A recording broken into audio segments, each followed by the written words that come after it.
Hello hi అండి, అందరికీ నమస్కారం. వెల్కమ్ బ్యాక్ టు ఈరోజు నేను మరొక రెసిపీతో అయితే మేము ముందుకు వచ్చానండి. గుత్తి వంకాయ కర్రీ. ఇది ఎలా చేస్తాను అనేది వీడియోలో చూపించబోతున్నాను. దానికోసం అయితే నేను ఒక 7-8 అయితే వంకాయలు తీసుకున్నానండి. తీసుకొని ఎట్లా అంటే 4 పీసెస్ చేయాలన్నమాట.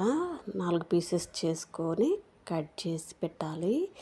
కట్ చేసుకొని అంటే సగం వరకు 75% వరకు కట్ చేసుకొని సాల్ట్ వాటర్లో అయితే వేసి పెట్టానండి. సో అవి అలా ఉంచేసి గ్రేవీ కోసం అయితే నేను క్యాషూ నట్స్ తీసుకున్నాను, నువ్వులు అండ్ గసగసాలు అయితే తీసుకున్నానండి. తీసుకొని వీడియోలో చూపిస్తున్నట్టుగా మనం రోస్ట్ చేసుకోవాలి. బాగా కలర్ చేంజ్ అయ్యేంత వరకు కూడా మనం ఈ విధంగా రోస్ట్ చేసుకోవాలి.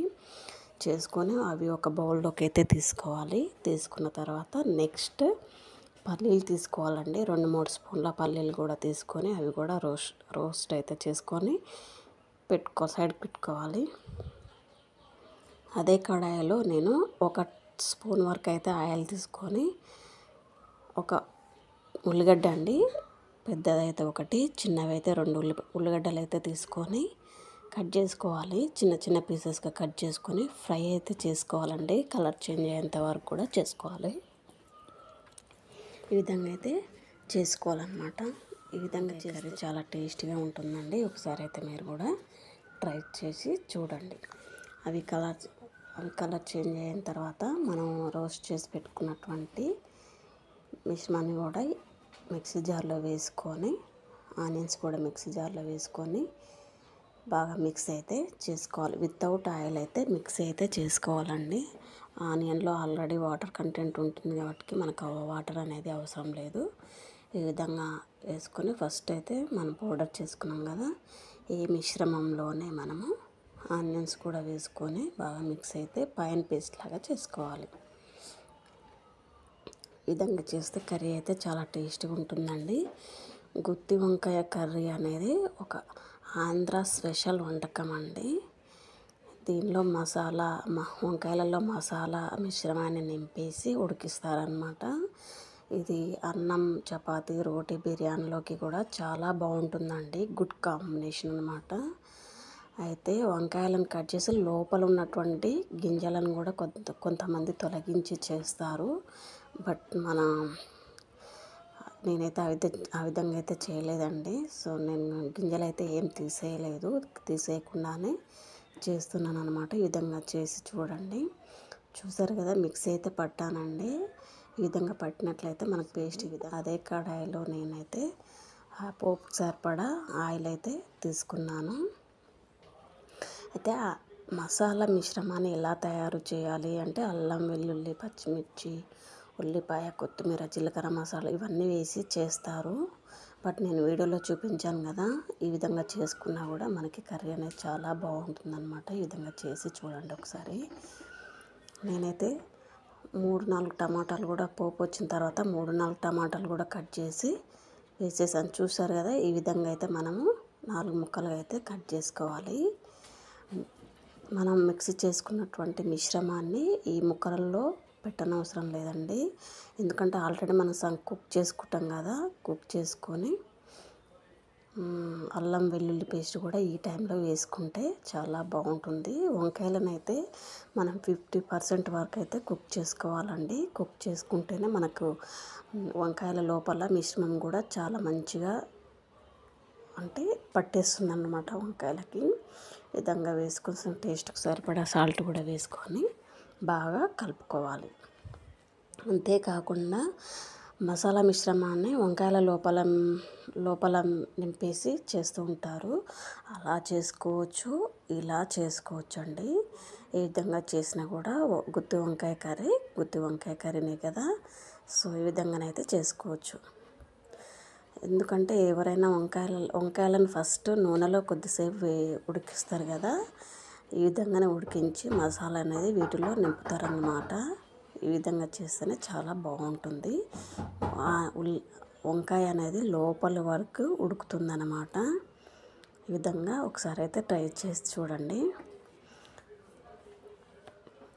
కాసేపు అలా మూత పెట్టుకొని ఇందులోకి అయితే 2 రెబ్బల చింతపండుని వీడియోలో చూపిస్తుంది కదా, అది కూడా కాస్త నానబెట్టుకోవాలి. సో చూసారు కదా వీడియోలో మనకు వంకాయ అయితే 50% అయితే కుక్ అయిపోయిందండి. ఈ టైంలో మనం మిక్సీ చేసి పెట్టుకున్నటువంటి మిశ్రమాన్ని అయితే ఇందులో కలిపేసుకోవాలి. కలిపేసుకొని స్పూన్తోనే మనం మిశ్రమాన్ని వంకాయల లోపలికి పెట్టేయాలి. ఈ విధంగా అయితే చాలా బాగుంటుందండి. ఒకసారి అయితే చేసి చూడండి. నెక్స్ట్ నేనైతే 2 స్పూన్ల వరకు అయితే కారం పొడి కూడా యాడ్ చేశాను. యాడ్ చేసుకొని మళ్ళీ ఒకసారి అయితే కలుపుకోవాలి. ఈ విధంగా కలుపుకొని కాసేపు అలా ఉడకనివ్వాలన్నమాట. ఈ విధంగా ఉడకనిస్తే మనకి వంకాయ అనేది లోపల వరకు కూడా బాగా కుక్ అయిపోతూ ఉంటుంది. మనం డైరెక్ట్ మనం మసాలా మిశ్రమాన్ని పెట్టినామనుకోండి, సగం కుక్ అవుతుంది, సగం కుక్ హాఫ్ కుక్ అవుతుంది, హాఫ్ కుక్ కాదనమాట. ఈ విధంగా ఉడికించుకొని మసాలా మిశ్రమం పెడితే మనకి తినేటప్పుడు కూడా వంకాయ అనేది. సో ఈ టైంలో నెక్స్ట్ మనం మిక్సీ చేసి పెట్టుకున్నటువంటి మిశ్రమాన్ని అయితే తీసుకోవాలి. తీసుకొని బాగా వంకాయ లోపలికి వెళ్ళేంత వరకు కూడా మనం బాగా మిక్సింగ్ అయితే చేసుకోవాలి. ఈజీగా ఉంటుందండి ప్రాసెస్. ఒకసారి అయితే మీరు కూడా ట్రై చేసి చూడండి. అదే మిక్సీ జార్లోకి నెక్స్ట్ మనం ఈ చింతపండు రసాన్ని పోసి కడిగేసి ఇందులో పోస్తే సరిపోతుంది. ఈ విధంగానైతే చేసుకోవాలి. వంకాయ అనేది చాలా టేస్టీగా వస్తుందండి, బాగుంటుంది టేస్ట్ అనేది. నెక్స్ట్ ఒకసారి అయితే కొన్ని వాటర్ కలుపుకున్న తర్వాత ఇంకేమన్నా వాటర్ అవసరం ఉంటే కూడా కలుపుకోవచ్చు.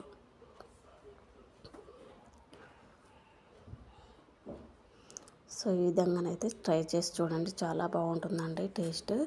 అసలు అయితే ఎంత బాగుంటుందంటే ఒక్కసారి మీరు ట్రై చేసి చూడండి, బాగుందో లేదా అనేది మీకే తెలిసిపోతుంది.